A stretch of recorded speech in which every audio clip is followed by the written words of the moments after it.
Hi guys, welcome back to my channel. এটা হলো আমার first video about murder case. তো আর যদি তোমরা কথাই বলতে চাও তাহলে আজকে আমরা কথা বলতে চলেছি আমাদের স্টেট, আমি যেখানে থাকি, তোমাদের ইউটিউবার যেখানে থাকে, সেটা হলো মধ্যমগ্রাম বিরেশপল্লী।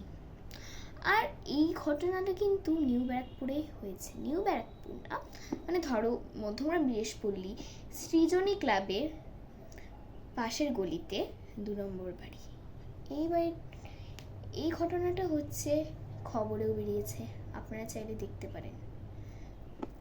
আর হচ্ছে আমরা বলতে চলেছি কি হয়েছিল অ্যাকচুয়ালি। আমি কথা বলছি কি এই মার্ডার কেসটা হলো ওই বাড়িতে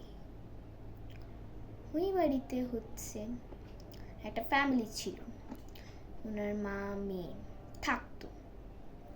ওনাদের মা মেয়ে একটু মানে কি বলো ভালো ছিল না, ওনাদের মাইন্ড একদমই ভালো ছিল, মানে খুবই বাজে ছিল। ওরা অনেক বাজে বাজে আইডিয়াস ওদের মাথায় আসতো। আর ওনাদের বাড়িতে হচ্ছে অনেক ছেলেগুলো আসতো, বাজে বাজে ছেলে আসতো, সাথে ডিল করতো। আর হচ্ছে কিছুদিন পর ওনাদের পিসি শাশুড়ি আসলো, নাম হলো ফাল্গুনি হলো ওনাদের পিসি শাশুড়ি। এবার ওনাদের পিসি শাশুড়ির কাছে অনেক জায়গা জমি আছে, প্রপার্টি, অনেক টাকা আছে। আর মা মেয়ে লোভে পড়ে গেল।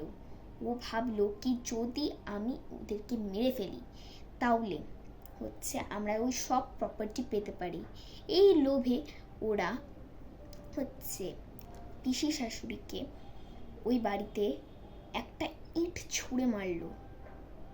ইটটা পুরো রক্ত হয়ে গেছিল। ওনার রক্তপাত হওয়ার জন্য উনি পড়ে গেলেন। আর হচ্ছে মা মেয়ে মিলে পিস করে কেটে ওনাদেরকে হচ্ছে একটা পলিথিনে ক্যারি করলো। আর হচ্ছে সুটকেসের ভেতরে বন্ধ করে দিল। আর ওরা বাড়ি থেকে ঠিক বেরোলো হচ্ছে একটা ভ্যান করে। কিন্তু বেরোনোর আগে ওরা হচ্ছে একটা সেন্ট কিনেছিল, স্প্রে, মানে কি বলি, পারফিউম, যেন কোনো গন্ধ না আসে, কিছু ব্যাড স্মেল ওটা যেন না আসে। আর হচ্ছে পারফিউমটা কেনার পর উনি ওখানে মেরে দিলেন যেন একটাও গন্ধ না আসে। তারপর ওনারা ভ্যান করে মধ্যমগ্রাম থেকে গেলেন হচ্ছে দোলতলার থেকে ট্যাক্সি নিলেন। ট্যাক্সি থেকে গেলেন হচ্ছে কুমোরটুলিতে গঙ্গার ঘাটে। ওনারা হচ্ছে ওই সুটকেসের থেকে ওই প্লাস্টিকটাকে ভাসাতেই গেছিলেন, সুটকেসটা বড়ই ছিল। তারপর ওখানে পুলিশে ধরা পড়লেন। পুলিশ জিজ্ঞেস করলেন কি নিয়ে যাচ্ছ এই সুটকেসে এত বড় একটা জিনিস। তারপর আমি মিলে বললো আমাদের কুকুর মরে গেছে, এই জন্য গঙ্গায় ভাসাতে যাচ্ছি। তারপর পুলিশ বলল যদি কুকুরই মরে থাকে তাহলে গঙ্গায় কেন ভাসাবে। তারপর পুলিশ পুরো চেক করলেন ব্যাগটা, ওনাদের লাশ পেলেন পিসেস করে কাটা। কিন্তু ওরা হচ্ছে মা মেয়ে ধরা পড়লেন। আর তারপর পুলিশরা মানে বাড়ি এইসব অ্যাড্রেস কোথায় জিজ্ঞেস করা হলো। তারপর ওদের বাড়িতে গিয়ে ওই ইটটা পেলেন রক্ত লাগা, ওটা পেয়েছেন। ওনাদের পরে একটা জমি আছে খালি মাঠ টাইপের, ওখানে হচ্ছে ওই ইটটা পেলেন।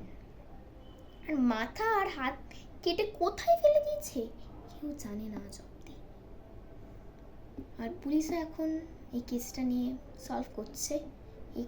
এই কাছেই হয়েছে আমাদের, আমরা খুবই ভয়। তাহলে আপনাদেরকেও আমি বলি কি লোক এখন খুবই বাজে, এখন হচ্ছে কলিযুগ। এখন যেগুলো হচ্ছে, আপনাদের ছেলে মেয়েদেরকে বেরোতে দেবেন না বাইরে, ওনাদেরকে সুরক্ষিত রাখুন। আর এই হলো আমার কেস। তো স্টোরিটা যদি ভালো লাগেন তাহলে লক্ষ মানুষদেরকে শেয়ার করুন। আর দেখুন কি কেউ একটা প্রপার্টির লোভে কি হয়ে যেতে পারে।